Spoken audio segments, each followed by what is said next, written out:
Ni las clases ni la atención en hospitales públicos se suspenderán por los cortes de luz, pero otras instituciones públicas no dicen cuáles son sus planes de contingencia. El nivel del embalse en la central hidroeléctrica de Paute está 1 metro por debajo y la Coca-Codo a 3 metros por encima del límite para operar. Televistazo presentará algunas opciones para iluminar y tener energía durante los apagones. 23 sectores en la provincia de Bolívar están en riesgo tras el desbordamiento del río Caluma. Más de 4.000 especies de orquídeas hay en el país. 1.700 son únicas y están protegidas internacionalmente.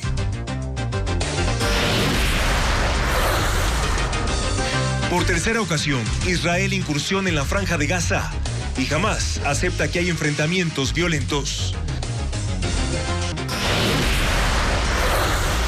Buenas noches, amigos. Bienvenidos a una nueva jornada de noticias en Televistazo Estelar. Continuamos con la información de los apagones en Ecuador que ya comenzaron y generan los primeros efectos.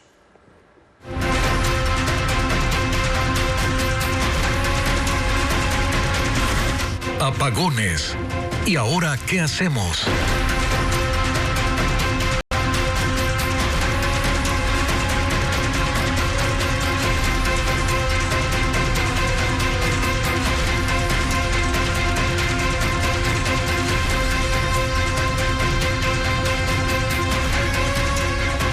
Hasta el momento se desconoce qué planes se implementarán en la mayoría de oficinas públicas para enfrentar los apagones y garantizar la continuidad de los servicios a la ciudadanía. Bessie Granja trató de recabar esa información. Veamos.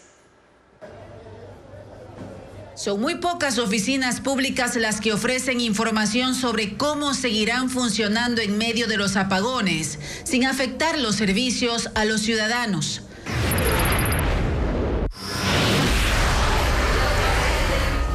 El Ministerio de Energía confirmó que en los hospitales públicos se garantizará la entrega del suministro. Sin embargo, esta mañana el titular de la cartera de salud, José Ruales, explicó que en caso de existir la falta de energía se compensará con el funcionamiento de generadores eléctricos. Para ello se verificó el stock de combustible que cada unidad posee. Los centros privados deberán funcionar con sus propias plantas de generación de energía. Aquellos que no las tengan regularán sus horarios para solventar la atención de pacientes.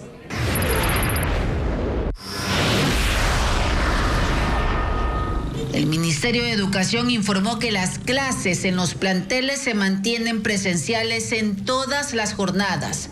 En los sistemas fiscal, fiscomisional, municipal y particular, los servicios de atención ciudadana se cumplirán de forma ininterrumpida en las oficinas administrativas. En los sectores donde existan cortes de luz, se harán los trámites de forma manual.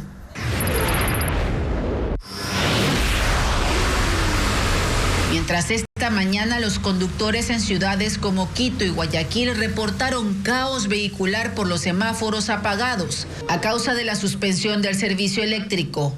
Algunos se quejaron por la falta de vigilantes que controlen la circulación. Pasado el mediodía, el municipio de Guayaquil informó que garantizará la reserva de energía de 993 intersecciones con semáforo. Hasta el cierre de este reportaje no hubo información sobre qué planes aplicarán durante los cortes de luz, el Registro Civil, la Fiscalía General del Estado, el Consejo de la Judicatura, la Agencia Nacional de Tránsito y la Secretaría de Educación Superior en las universidades.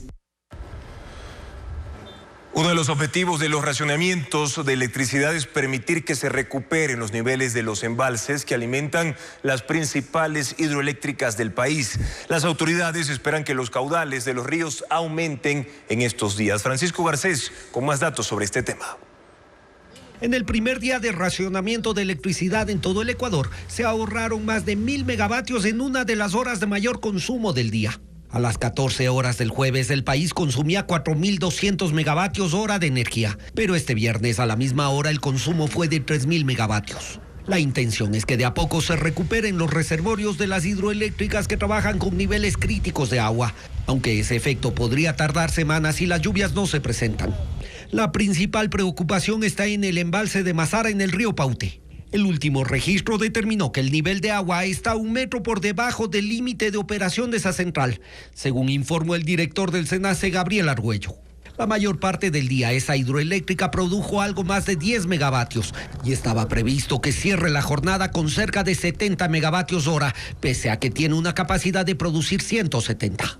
Otro problema está en Coca-Codo Sinclair, que es alimentada por el río Coca. Ahí el nivel de agua se ubicó 3 metros por encima del mínimo de operación de la central. La medida del jueves significa un aumento, porque el martes el agua se mantuvo en el nivel mínimo para que la hidroeléctrica funcione. Esa central puede producir 1.500 megavatios, pero la mayor parte del viernes produjo solo algo más de 400. El SENACE tenía previsto que esa central cierre la jornada suministrando algo más de 640 megavatios. Las lluvias de los 2 últimos días en la sierra centro del país permiten una pequeña recuperación de los caudales de varios ríos. Uno de ellos es el Pastaza, que alimenta la central Agoyán. Su embalse se ubicó apenas 2 metros por encima de su mínimo de operación, nivel límite en el que estuvo el martes. La disminución en el consumo permitió que las hidroeléctricas generen algo más del 71% de toda la energía eléctrica que se consume en el país, mientras que la importación de energía colombiana debió cubrir solo el 2,5% de la demanda nacional, cuando hace varios días llegó a ser de más del 9%.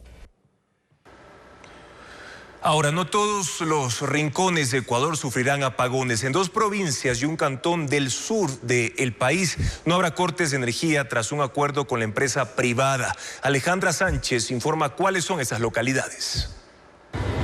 Las provincias de Loja, Zamora, Chinchipe y el cantón Gualaquiza de la provincia de Morona, Santiago, no se verán afectados con los cortes de energía eléctrica que comenzaron este viernes en el resto del país. No va a haber desconexiones, salvo casos emergentes, ¿no?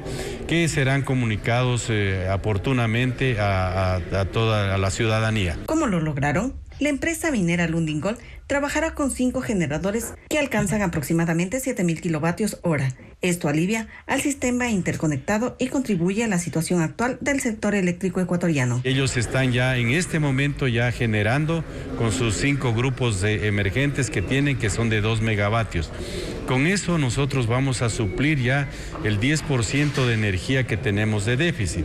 Los comerciantes aplauden la decisión adoptada por la empresa privada. La empresa eléctrica mantiene el cronograma de suspensión establecido en caso de persistir la emergencia. Y en las últimas horas se registra mayor demanda de artículos para poder generar, proteger y también regular la energía eléctrica. Fabiola Santana informa sobre los precios que se están manejando en estos momentos en el mercado. En el mercado existen algunas opciones para hacer frente a los apagones, opciones que van desde sistemas de alimentación ininterrumpida, conocidos como UPS, hasta generadores de energía. Los generadores eléctricos en este centro de ventas están agotados. Desde la tarde del jueves se han comercializado 15 plantas que tenían previsto salir en 4 meses. Los precios varían desde los $200. Uno de 800 abastece a 4 artefactos, uno de 1.200 para un departamento. Para empresas pueden superar los $9.000. Estos generadores funcionan a gasolina y diésel. En el caso de los más pequeños pueden generar durante 6 horas antes de agotar el combustible. En el caso de medianos, 8 horas, mientras que los más grandes destinados a empresas, 12 horas y más. Los negocios pequeños consideran alto el costo, pero no tienen otras alternativas.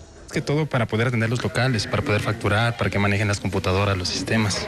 Más que todo para la seguridad.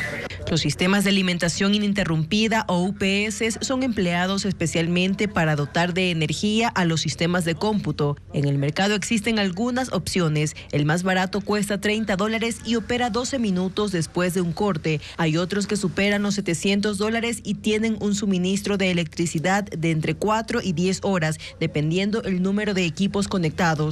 Los reguladores de voltaje también tienen alta demanda. Los que cortan el pico de cargas tienen un precio desde $9. Los que mantienen en un nivel el voltaje desde los $18. Son inversiones que muchos usuarios se ven obligados a hacer frente a los apagones.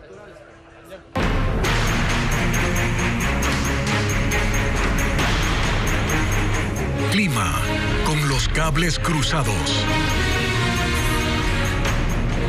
Lluvias en las provincias del norte de la Amazonía podrían aumentar los caudales del río Coca y mejorar la generación de la hidroeléctrica Coca-Codo Sinclair.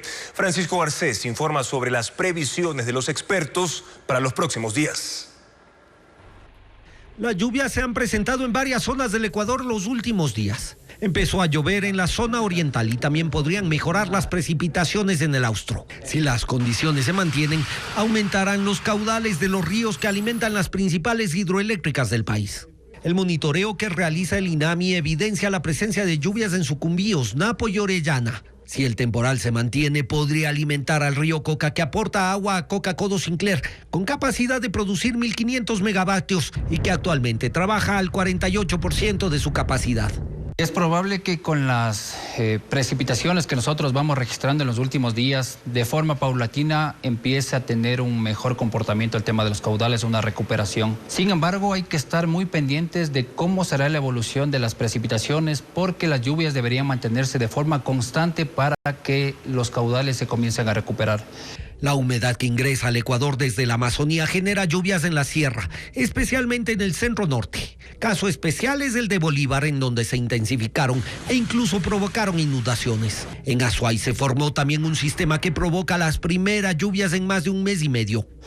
Aún existe algún déficit de precipitaciones, sobre todo en la parte sur del país, en la región del Austro, que se ha recuperado en los últimos días, pero no es suficiente como para nosotros hablar de que están en los promedios normales. La previsión a corto plazo es que en esa zona del país las precipitaciones se mantengan. Y si eso pasa, aumentará el caudal del río Paute, que alimenta el complejo hidroeléctrico más grande del país, con capacidad para 1.700 megavatios, pero que actualmente produce al 50%. Y mientras tanto, en la costa las lluvias se intensifican y las más intensas se han producido en Esmeraldas. La previsión es que desde mediados de noviembre se incrementen y se extiendan a toda la región. La presencia del fenómeno del Niño complica hacer pronósticos, pero las señales actuales hacen que los técnicos sean algo optimistas, sobre todo de que haya lluvias en la Amazonía, en donde se encuentran las principales hidroeléctricas que trabajan con valores inferiores a los normales. 5.000 habitantes de Caluma están en zonas de riesgo, según informes del municipio de ese cantón de Bolívar, que ya analiza declarar la emergencia institucional. William Young informa que tras el desbordamiento del río desde la tarde de ayer, hay alerta por inundaciones y deslizamientos de tierra. Más de 4 horas de lluvia provocó el aumento del caudal del río que atraviesa Caluma, en la provincia de Bolívar. Eso puso en alerta a miles de habitantes de este cantón. Esta mañana se activó el COE cantonal y se dispuso el despliegue de brigadas para inspeccionar todas las áreas vulnerables. En total, son 23 zonas en riesgo donde viven unas 5.000 personas.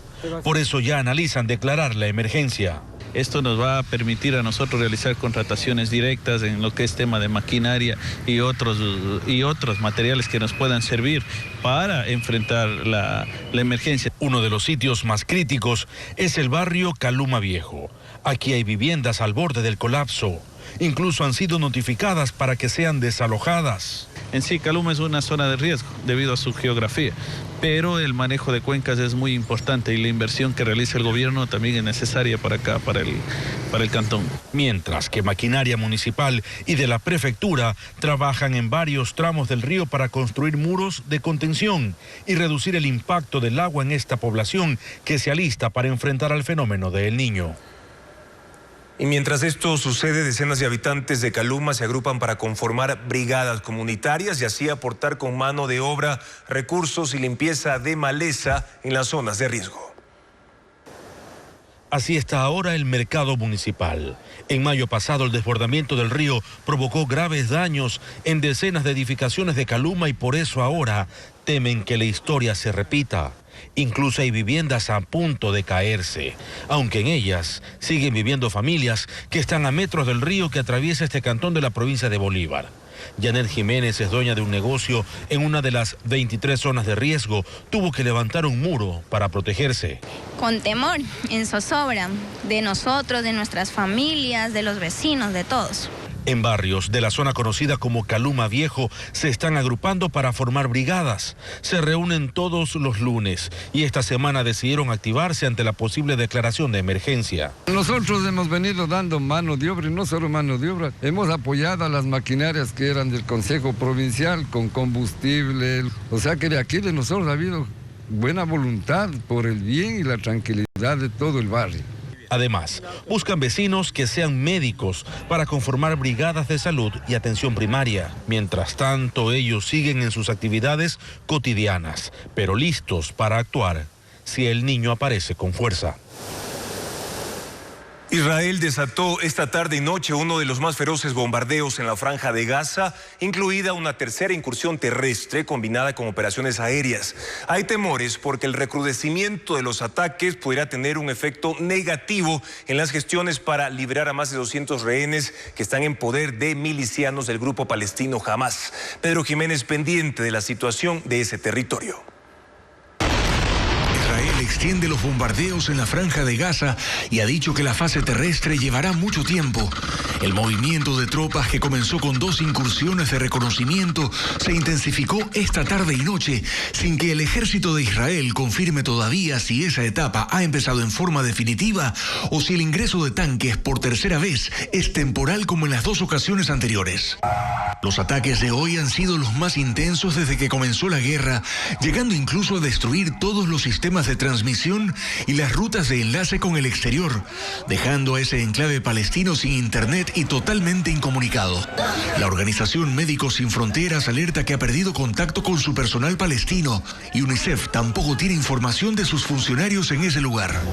La gente en la Franja de Gaza no tiene dónde ir, solo les queda moverse entre el norte y el sur de ese mismo territorio, en el que hay 2.3 millones de personas en condiciones de hacinamiento y con reservas de agua y de alimentos al mínimo, por lo que se advierte que un ataque total supone una catástrofe humanitaria de proporciones épicas, ya que la ayuda que pasa en camiones desde Egipto resulta insuficiente.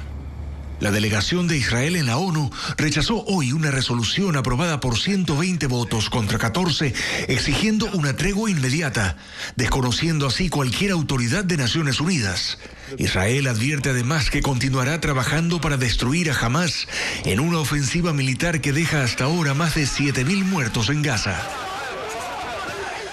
Tras el paso del huracán Otis en la costa suroeste de México, el 80% de la zona hotelera en Acapulco ha quedado devastada. 700,000 habitantes continúan sin luz 2 días después del impacto. En medio del caos, los habitantes denuncian además una lenta respuesta del gobierno. El gobierno mexicano ordenó movilizar 500 servidores públicos con vehículos, helicópteros, ambulancias a las zonas más afectadas de la costa del estado de Guerrero, junto con equipos para limpiar las calles y entregar suministros a los afectados. Pero para los sobrevivientes la respuesta es muy lenta. Continúan incomunicados, sin internet y sin servicios básicos. Además, han continuado los saqueos en tiendas y supermercados de Acapulco. Decenas de turistas, internos y extranjeros, esperan abordar buses para salir de la ciudad. El gobierno mexicano reporta 27 muertos. 6 de ellos fueron hallados en un club náutico devastado. El 80% de los hoteles han sufrido daños. Y en el aeropuerto, las instalaciones como hangares y la torre de control están destruidos, mientras que algunas avionetas quedaron viradas en la pista. En localidades vecinas como Tecpan de Galeana y Coyuca de Benítez, la destrucción es enorme. Reportan personas atrapadas en sus casas, por lo que se ha declarado la emergencia en toda la región. Hay múltiples críticas contra las autoridades por no prever un plan de contingencia. El presidente Guillermo Lasso ratifica que hay organizaciones políticas en Ecuador vinculadas a grupos delincuenciales que tienen nexos con cárteles colombianos y mexicanos. Durante la ceremonia por los 103 años de creación de la Fuerza Aérea, el primer mandatario saliente pidió unidad para enfrentar estos grupos que operan desde las cárceles, informa Paul Romero. La ceremonia militar por los 103 años de creación de la Fuerza Aérea Ecuatoriana tuvo sabor a despedida del presidente Guillermo Lasso. Él acudió este viernes a la antigua base aérea en el norte de Quito para el evento de aniversario de la FAE.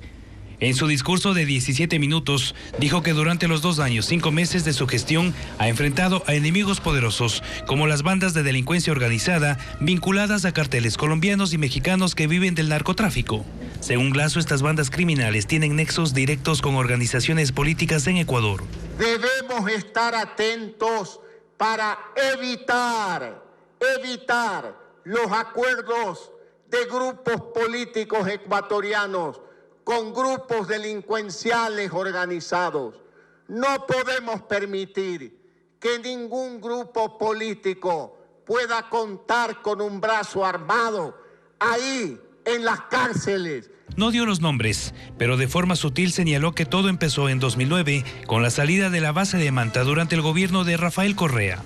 Y la incapacidad de reemplazarla con iguales o mejores recursos.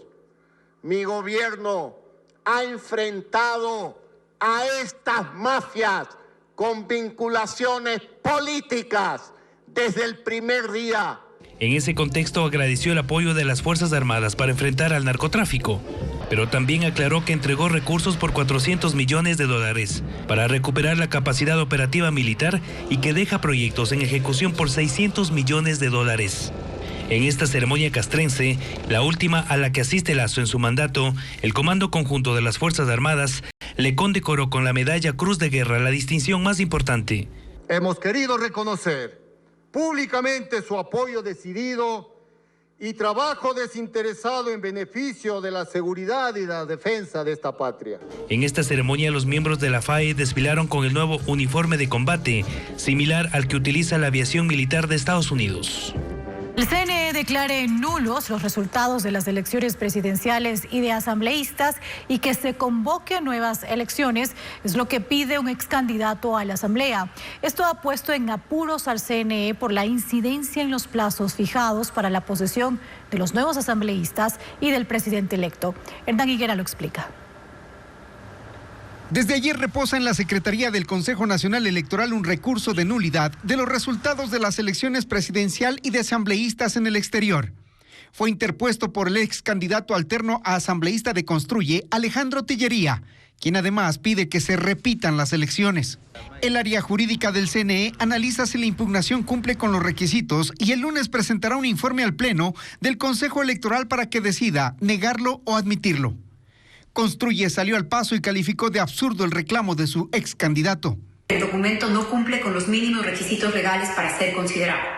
El movimiento Construye, el que tiene la personería jurídica a través de su representante legal, le ha hecho saber hace unos minutos al Consejo Nacional Electoral que no presentará impugnación alguna. Si la impugnación es admitida, trastocará los plazos para la posesión de la nueva asamblea. Además de la militarización, los dirigentes de los transportistas piden nuevas medidas de seguridad en las vías del país. De hecho, hoy presentaron sus planteamientos a las autoridades del gobierno. Paul Romero con el informe. El paro de los transportistas de carga pesada en la provincia de Carchi se suspendió esta madrugada y se retomaron las actividades comerciales en este sector de la frontera con Colombia después de 18 horas. La medida, de hecho, terminó tras el acuerdo al que llegaron los delegados de la Federación Nacional de Transporte Pesado del Ecuador con las Fuerzas Armadas para el control militar de 25 kilómetros en el paso lateral de Quevedo, la vía principal de Santo Domingo de los Áchilas, que conecta con la Sierra Central y los accesos de los puertos de Guayaquil y Esmeraldas. Sin embargo, esto no es todo. Los transportistas tienen otros pedidos al gobierno para enfrentar a la inseguridad en las vías. La construcción de áreas de descanso y estacionamiento en la red vial. Creación de un sistema de comunicación de red integral entre transportistas, militares y policías. Conexión directa con el sistema de videovigilancia del ECU 911. Además, piden a la Agencia Nacional de Tránsito que inhabilite los radares de control de velocidad en las vías consideradas más peligrosas para evitar los asaltos. Si exceden la velocidad por el temor de los asaltantes, como todo conductor lo hiciera o lo hace, aparte de eso estamos multados. La inseguridad en las vías genera, según los transportistas, pérdidas de aproximadamente $20 millones mensuales. En Colombia se desarrollaron 2 iniciativas exitosas de recuperación de la seguridad en las vías. Durante los gobiernos de Andrés Pastrana y Álvaro Uribe se implementó una estrategia que contó con el respaldo de todos los sectores productivos del país y que permitió romper con la paralización a la que obliga la violencia terrorista de las FARC, el ELN y los grupos paramilitares. Ante el incremento de la inseguridad en las vías del país, los transportistas reclaman al Estado respuestas rápidas que reviertan la situación y así poder desarrollar sus actividades de traslado de carga o de personas con normalidad. En Colombia, aquí al lado nomás, desde los 90 se desarrollaron acciones que tuvieron éxito en la recuperación de la paz en las vías que habían sido tomadas por la violencia terrorista de la guerrilla y los paramilitares. Iván Carvajal en ese tiempo era oficial de las Fuerzas Armadas y participó directamente en las acciones que se desarrollaron para reactivar a un sector del aparato productivo que se estaba estancando. La estrategia en ningún momento dice que es de seguridad, pero es absolutamente de seguridad. Eso fue lo exitoso, porque la estrategia se llamó Vive Colombia, viaja por ella. Esa fue el eslogan de la estrategia y fue una estrategia que lideró el sector de comercio y de turismo, no lo lideró defensa. Se instrumentaron planes de corto plazo, de rápida implementación. Y de esos planes se apropiaron los usuarios de las vías y los resultados fueron inmediatos. ¿Cómo se hizo? Se organizaron caravanas terrestres, caravanas aéreas incluso, caravanas fluviales e incluso se llevó a cabo una caravana binacional entre Barranquilla y Maracaibo. ¿Cómo se hacía esto? Por ejemplo, les decía, bueno, vamos a ir de Cali a Buenaventura. Entonces decían, bueno, salimos de Cali de tal punto, allí habrá unos vehículos militares del ejército, habrán unos vehículos y unas motocicletas de la Policía Nacional, sobre todo de Policía de Carreteras, y vamos a acompañar a todos los vehículos particulares que quieran ir hasta Buenaventura durante un tiempo, por ejemplo, un fin de semana, y luego se hace una programación para devolver la caravana acompañada y escoltada. El financiamiento de esas acciones requirió de una reorganización presupuestaria y de cobros extraordinarios, porque devolver la seguridad a las carreteras requiere de la utilización de todos los recursos disponibles en la fuerza pública. Al menos así lo hicieron en Colombia. Un 60% lo contribuye el Estado, entre un 60 y un 70%. Tiene que haber una tributación especial. Tiene que haber una tributación especial. En su momento, el presidente Álvaro Uribe, a las personas que tenían cierto ingreso, les cobraban ya una tributación especial que iba a financiar el Plan Patriota. Y la gente lo pagó con gusto. Y este es apenas uno de los temas urgentes que el próximo gobierno deberá atender apenas se posesione. Unas 160 mujeres dan a luz todos los días en la Franja de Gaza en medio de la guerra. Están hacinadas en los hospitales donde la gran cantidad de heridos acapara las salas de emergencia, mientras que los recién nacidos no tienen acceso a vacunas ni tampoco a una identidad. Belis González con más detalles de la situación. En medio de la guerra entre Israel y Hamas, un recién nacido y su madre intentan sobrevivir en la Franja de Gaza. Di a luz en condiciones y circunstancias que solo Dios conoce. Aquí no hay agua, no hay comida ni refugio para mi bebé, dice la mujer llamada Sabine. Cuenta que tuvo a su hijo hace 8 días, pero que él aún no recibe las vacunas que necesita. Tampoco pudimos obtener los documentos de registro para mi hijo. Ahora no existe con una identificación oficial. Solo lo llamamos Abdullah, dice. La situación de Sabine se repite con frecuencia en los hospitales de Gaza, donde unas 160 mujeres dan a luz diariamente en medio de los bombardeos. Hemos tenido que realizar cesáreas mientras las madres agonizan. Muchos de estos bebés quedan huérfanos y no conocemos el destino de sus familiares, ni tenemos información sobre sus identidades, dice este médico. El problema en los hospitales se agrava con la escasez de agua, luz y combustible, pero también por la falta de camas, por la cantidad de heridos. La ONU dice que 50.000 mujeres embarazadas están atrapadas en la zona de conflicto, donde hasta el momento hay 7.300 fallecidos, entre ellos 1.500 mujeres y más de 3.000 niños. En México, miles de migrantes protestaron en la frontera sur con un ataúd para representar a los fallecidos en su tránsito por el país. Los extranjeros marcharon por las calles de Tapachula para exigir al Instituto de Migración un permiso para salir en caravana el próximo lunes en un intento de llegar a Estados Unidos. Esta organización internacional advirtió el mes pasado que hasta 16.000 indocumentados llegan diariamente a las fronteras de México. El presidente de El Salvador, Nayib Bukele, inscribió su candidatura para la reelección. Lo hizo momentos antes de expirar el plazo y se presentó con simpatizantes en el Tribunal Supremo Electoral para entregar la documentación. La constitución de ese país centroamericano prohíbe la reelección, pero la Sala Constitucional de la Corte Suprema de Justicia lo habilitó mediante una interpretación legal. Bukele mantiene una popularidad que ronda el 90% debido a su programa de seguridad que ha logrado bajar al mínimo los índices de violencia. Las elecciones serán el 4 de febrero de 2024.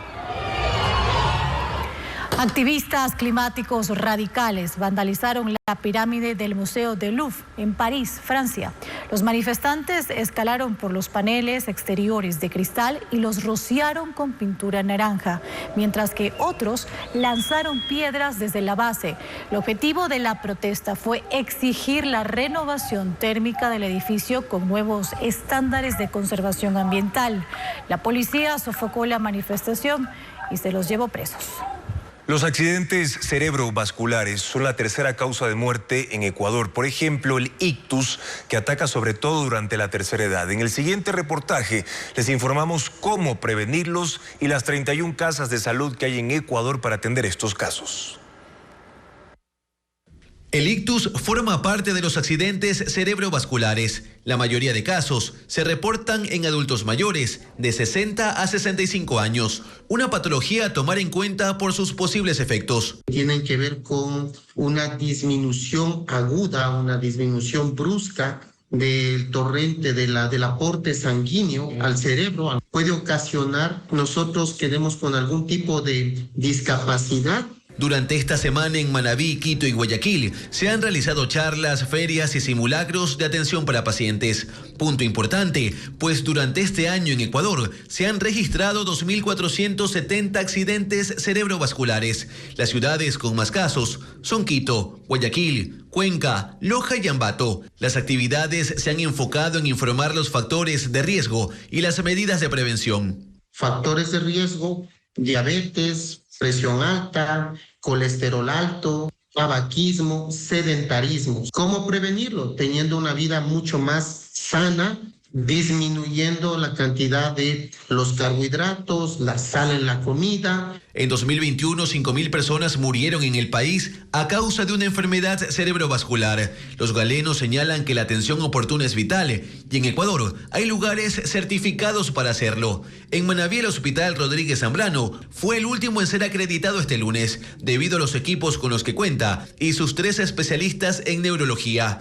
Lo mismo ocurre con el Hospital Docente de Calderón en Quito y el Luis Bernace en Guayaquil. Son 31 casas de salud a escala nacional certificadas. 9 en Pichincha, 5 en Manabí, 4 en Azuay, 3 en Guayas, 3 en Tungurahua, 2 en Imbabura, 2 en Chimborazo y 1 en Los Ríos, en Sucumbíos y en Loja. Los expertos llaman a la ciudadanía a realizarse revisiones periódicas para evitar complicaciones. La expresidenta de la Revolución Ciudadana, Marcela Guiñaga, reconoce que se mantiene distanciada desde que renunció al cargo. Sobre fraccionamientos dentro de la agrupación política, dice que no está al tanto. Luis Alfredo Zúñiga con las declaraciones de la prefecta del Guayas.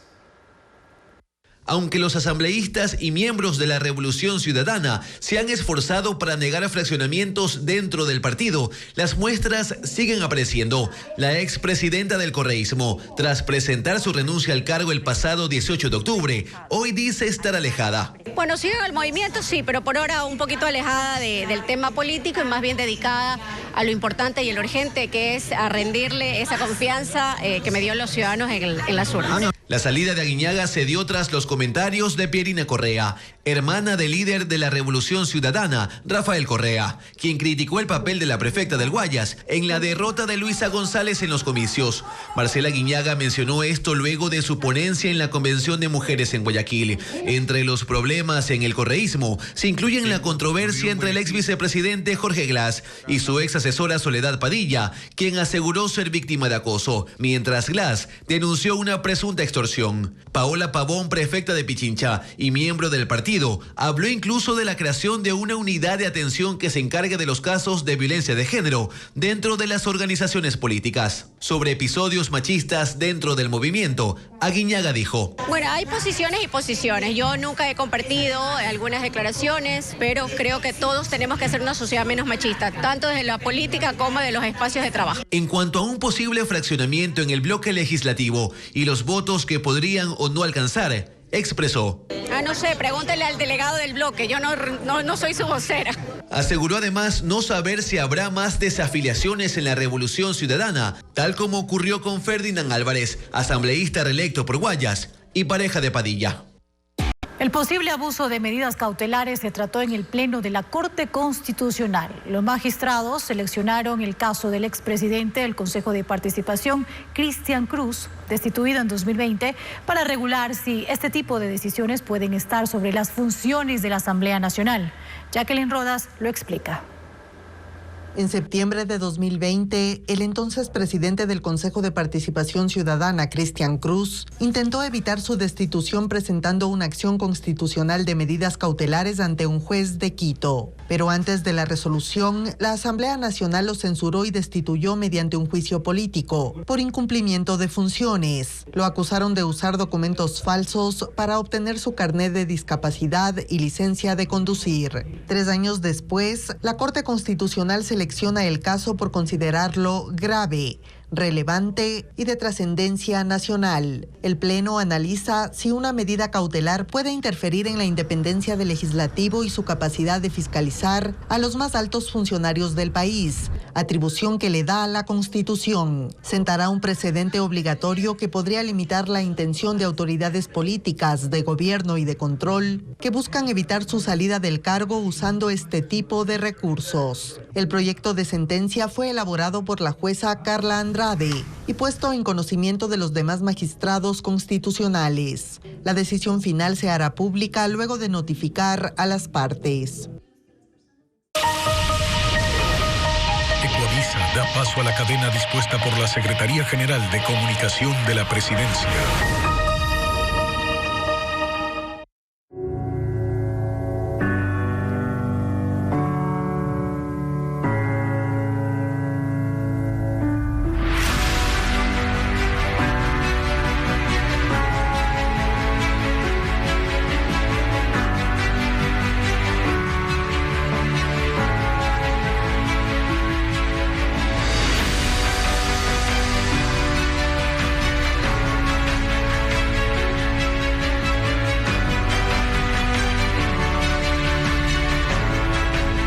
Sentirnos orgullosos de contar con una Fuerza Aérea que vela por la seguridad y el desarrollo del Ecuador.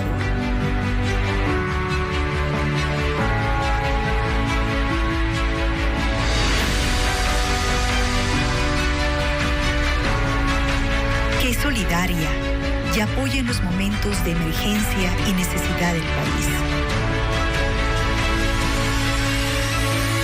Que extiende sus alas teniendo como recompensa una sonrisa o un gracias.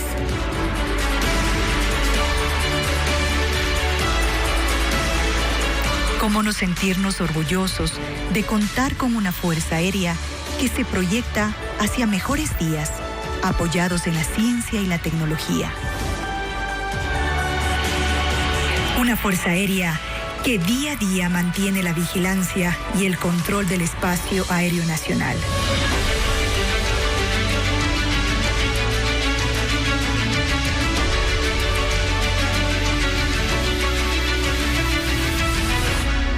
¿Cómo no sentirnos orgullosos de tener una fuerza que lo da todo para cumplir una misión en cualquier parte del país? Cada uno de ellos conoce el valor de trabajar en equipo.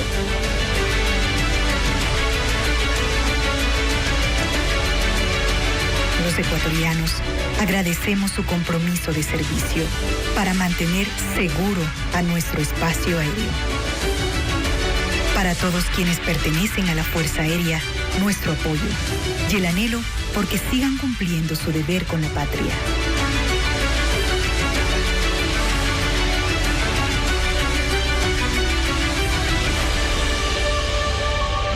Porque son militares que se adaptan a los cambios.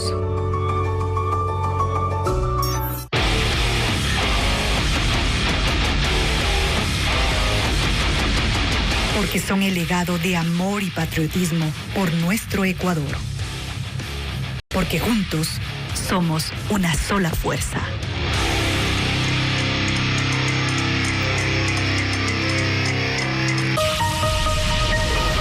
Ecuavisa transmitió una cadena dispuesta por la Secretaría General de Comunicación de la Presidencia.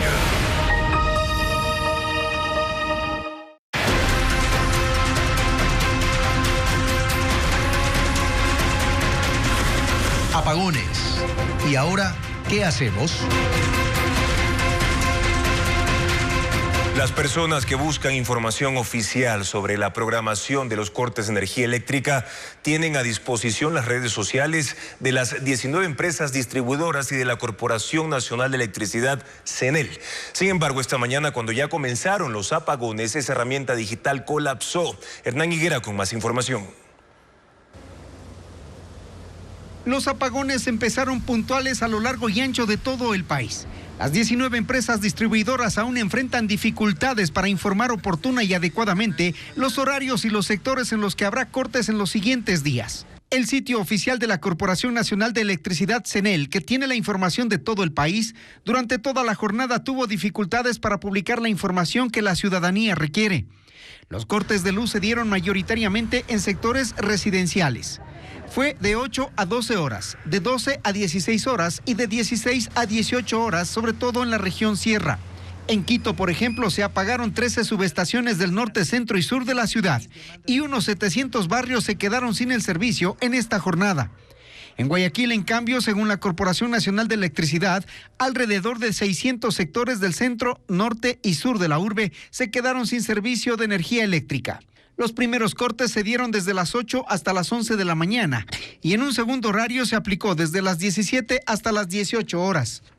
En la noche y madrugada no están previstos racionamientos, pero ninguna de las empresas ofrece la información de los cortes a la ciudadanía con al menos 24 horas de anticipación para que los ciudadanos se puedan organizar. Frente a los apagones, entre las opciones para alumbrar su casa están las velas que funcionan con pilas y lámparas recargables. Fabiola Santana muestra estas alternativas que les queda a las familias ecuatorianas ante la crisis energética que enfrenta el país. Que los apagones sean en el día no evita que ciertos espacios en los domicilios estén oscuros. Por ello, hay algunas alternativas económicas y seguras para iluminar sin que existan riesgos de un incendio. Una de ellas son las velas acrílicas. Las más pequeñas cuestan 90 centavos y las más caras $18. Funcionan con pilas, las más económicas valen $1 y pueden durar 3 horas hasta que se agoten, mientras otras de $4 pueden durar 365 horas. También hay faros a $9, sirven para decorar su hogar e iluminar. Además, hay focos portátiles recargables y a pila. Los más pequeños cuestan $1 y los grandes $4. Otra alternativa son lámparas de escritorios. Unas son recargables y otras alumbran tras ser conectadas al puerto USB de la computadora. Hay modelos para adultos, pero también para niños que realizan las tareas escolares en casa. El aumento del caudal sobre el río Márquer entre Sucumbíos y Napo y el deslizamiento de material volcánico provocaron la suspensión del tránsito vehicular en el sector de Piedra Fina en la vía Quito-Lago Agrio. Diego Puente muestra la situación en esa carretera. La vía que une a Quito con Lago Agrio se cerró por 2 horas este viernes. Al menos 100 vehículos no pudieron transitar desde las 11 de la mañana hasta la 1 de la tarde por el sector de Piedra Fina, entre las provincias de Napo y Sucumbíos. La interrupción del paso se produjo por la crecida del río Márquer. Las lluvias registradas en el volcán Reventador produjeron el aumento del caudal y el deslizamiento de ceniza que emanó durante la tarde y noche del miércoles. Maquinaria removió piedras y retiró los cúmulos de ceniza para que los vehículos puedan pasar. Este punto espera la instalación de un puente Bailey tras la destrucción del camino principal el 22 de febrero del 2023.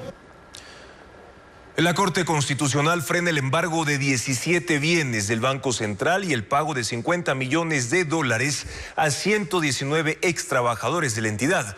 El juez de Guayas que concedió ese beneficio incurrió en error inexcusable y ahora va camino a su destitución, informa Jacqueline Rodas. Por unanimidad, la Corte Constitucional dejó sin efecto el embargo de 17 bienes del Banco Central que iban a proceso de remate y el pago de $50 millones.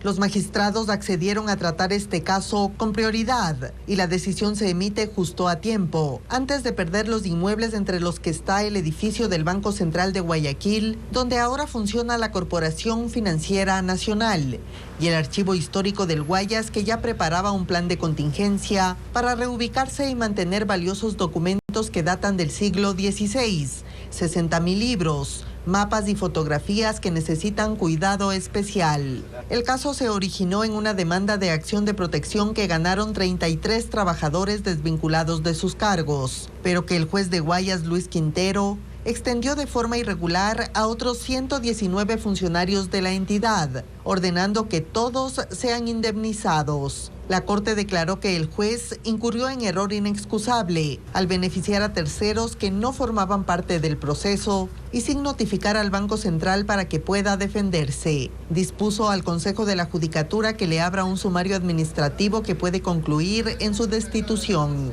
El Banco Central sí deberá cumplir con el pago de indemnizaciones a los 33 demandantes iniciales por suprimir sus partidas en el año 2004. El monto bordea los $19 millones. Eso incluye el aporte patronal al Instituto Ecuatoriano de Seguridad Social.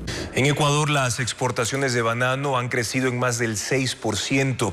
El principal destino son los 27 países de la Unión Europea. Los exportadores señalan que la inseguridad también afecta al sector, generando pérdidas económicas, como precisa Luis Alfredo Zúñiga. La 20ª edición de Banana Time, la convención internacional, se desarrolló en Guayaquil durante 3 días, reuniendo a 70 empresas nacionales y extranjeras, entre ellas exportadoras, navieras y puertos, además servicios como riego y fumigación. En el evento hubo una rueda de negocios y conferencias sobre sostenibilidad y mitigación de los efectos del fenómeno del Niño. Los exportadores califican como positivo el desarrollo de este año, pues el volumen de exportaciones ha crecido. De enero a septiembre del 2022, 256 millones de cajas fueron exportadas, mientras en el mismo periodo de este año, la cifra llegó a 273 millones. Alrededor de $2.900 millones. Es importante destacar el crecimiento en nuestras exportaciones, sobre todo en mercados como la Unión Europea. Los 27 países de la Unión Europea son el principal destino del banano ecuatoriano, al receptar el 29.60% de las exportaciones. Luego sigue Rusia, con el 20.93%. Medio Oriente se ubica en el tercer lugar, con el 14.95%, y Estados Unidos, con el 9.29%, está en cuarto puesto. A donde se apunta ahora es al mercado asiático. En otra entrega de Ecuaterra les contamos que Ecuador tiene más de 4.000 especies de orquídeas. 1.700 son únicas en el mundo. Existen diversos planes de conservación de esas especies. Carla Delgado nos cuenta por qué son importantes para el ecosistema. Los expertos aseguran que de las plantas, estas son las más evolucionadas. Sus flores complejas y llamativas son el mayor ejemplo de ese desarrollo. Son orquídeas. En Ecuador se han contabilizado al menos 4.000 especies. 1.700 son únicas en el mundo. Desde 1975 la orquídea es una especie protegida internacionalmente. La Convención del Comercio de Especies Amenazadas de Flora y Fauna Silvestre pidió a los países signatarios que desarrollen proyectos de conservación por su importancia ecológica. Resguardan también el hábitat para ciertas especies como anfibios, insectos. Entonces, obviamente, hay muchas especies de anfibios, insectos que aún están por descubrir, y si es que quitamos orquídeas del hábitat natural, obviamente no van a tener estos hábitats para poder vivir. En Ecuador hay 2 mecanismos de protección de la orquídea. El primero es mediante las declaratorias de áreas protegidas, que albergan a muchas de ellas. y la otra es con los jardines botánicos, que manejan especies que poseen un grado de amenaza, como esta Drácula vampira, cuyas poblaciones se han reducido por el cambio climático. En Quito están algunas de ellas. Este espacio en plena urbe guarda la colección más grande de orquídeas, con fines de conservación y educación, 1.100 para ser exactos. Albergan muchas veces especies que ya están extintas en la naturaleza o que están en peligro de extinción. Y eso nos convierte en un importante banco genético de lo que es la biodiversidad de especies de orquídeas de nuestro país.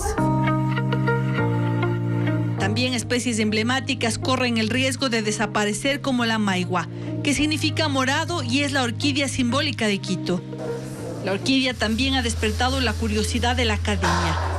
Docentes y alumnos de la Universidad Politécnica Salesiana trabajan en cultivos in vitro para multiplicar a las especies en peligro de extinción. Para poder tener unas con mayor tamaño, más resistentes, fragancias diversas. También las investigan para descubrir las propiedades de estas plantas que hasta ahora eran desconocidas, como esta Epidendrum nocturnum, un tipo de orquídea epífita, es decir, que usan una roca o vegetal como apoyo para crecer. Esta se registra, además de Ecuador, en Colombia y Venezuela, por encima de los 2.000 metros sobre el nivel del mar. Analizamos sus características y les encontramos un valor altísimo de antioxidantes. Los antioxidantes los encontramos en las hojas y en los tallos, ¿no? Entonces, estos antioxidantes bloquean a radicales libres, que son los causantes de la muerte celular y la producción de células cancerígenas. La orquídea es una de las plantas más adaptables, que tiene registro en 3 regiones del país, y que aunque hay esfuerzos múltiples de conservación, el humano no deja de ser su principal amenaza. Y allá apuntan los esfuerzos: tomar conciencia de que cada elemento es indispensable para mantener un ecosistema sano.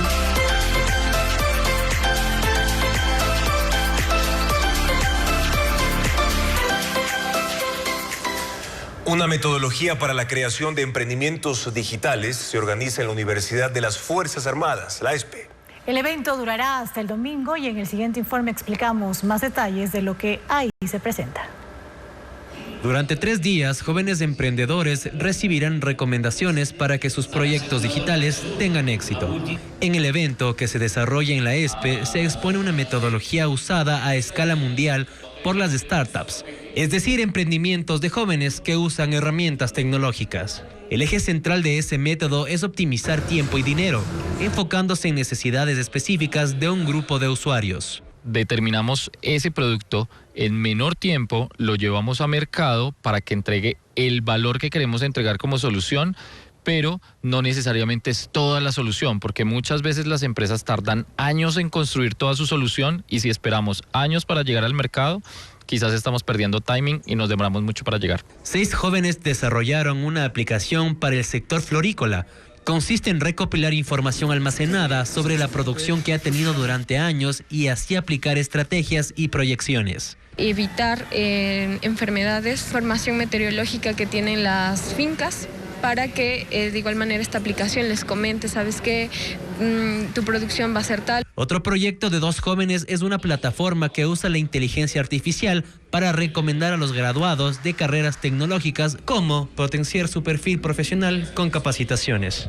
Y estamos buscando que estos perfiles estén a la par con las tendencias actuales de tecnología para que estas puedan ser contratados por estas diferentes empresas. Esa metodología permitirá a los participantes conocer si sus proyectos son o no viables, para que el domingo presenten su propuesta definitiva. La revista estadounidense Time seleccionó a los mejores inventos de 2023. Son 200 creaciones y se dividen en 21 categorías. Les mostramos algunos en el siguiente reportaje. Los 200 mejores inventos del año fueron seleccionados por la revista estadounidense Time. Van desde un dispositivo para respirar en Marte hasta zapatos 3D. Se dividen en 21 categorías. En el listado también constan legos creados para niños con discapacidad visual. Tienen el lenguaje braille para armar torres, castillos y más. Controles diseñados por una empresa de videojuegos para personas que tienen algún tipo de discapacidad física, cuentan con 22 componentes que pueden ser configurados según las necesidades del usuario. Gafas de realidad mixta Vision Pro, que tiene una docena de cámaras, 6 micrófonos, 5 sensores y un chip de alta tecnología con pantallas interactivas que permiten ver una serie de aplicaciones y controles que se superponen al mundo real. Otro invento destacado con realidad virtual y aumentada es este dispositivo para cirujanos que tiene un sistema de guía visual especialmente útil en procedimientos complicados como extirpar un tumor. En la lista también está el zoológico virtual, ubicado en Australia. Fue elegido por su capacidad de mostrar con nitidez a grandes animales como elefantes, osos polares y jirafas. Otro de los inventos del 2023 es el pequeño dispositivo creado por la NASA que hace posible respirar en Marte. Está adherido al robot explorador Perseverance, separa los átomos de oxígeno de su atmósfera en pequeñas cantidades. Se calcula que actualmente un perro de raza pequeña podría respirar durante 10 horas. También está la esfera más grande del mundo, ubicada en Las Vegas, Estados Unidos, donde se ofrece al público conciertos y otros espectáculos con una experiencia única e inmersiva. Además, zapatos deportivos hechos con material reciclado y creados con impresión 3D destacan por su comodidad y llamativos colores. Es apenas una muestra de la tecnología que asombra y facilita la vida. Personajes terroríficos, exhibiciones de espanto y calabazas gigantes ya se popularizan a pocos días de Halloween. Una festividad estadounidense que se ha extendido por varios países. Merlis González con las imágenes. Un ejército de esqueletos que intenta meterse por una ventana. Una reunión de fantasmas en la entrada y otra de monstruos en una esquina son parte de los adornos de una casa en Brooklyn, Nueva York, ganadora indiscutible del concurso de decoración por Halloween. La vivienda se ha convertido en una atracción obligatoria en esta época, reuniendo a decenas de personas diariamente que se toman fotografías con los aterradores personajes. Pero si se habla de figuras emblemáticas en Halloween, es inevitable pensar en las creaciones del cineasta Tim Burton. Y por ello en Bélgica hay una exhibición interactiva. Beetlejuice y Edward Manos de Tijeras son algunos de los personajes que pueden encontrar los visitantes durante el recorrido, donde además se presentan fragmentos de películas, fotos y figuras en un ambiente sombrío característico de Burton. Y aunque Halloween es en esencia una tradición estadounidense, se ha extendido a otros países y en Dinamarca se exhibe la calabaza de Lego más grande del mundo. Fue construida con 100.000 ladrillos y mide 2 metros de alto. Forma parte de las atracciones de Legoland, Dinamarca, junto a ratones y arañas de diferentes tamaños, también construidos con las piezas armables.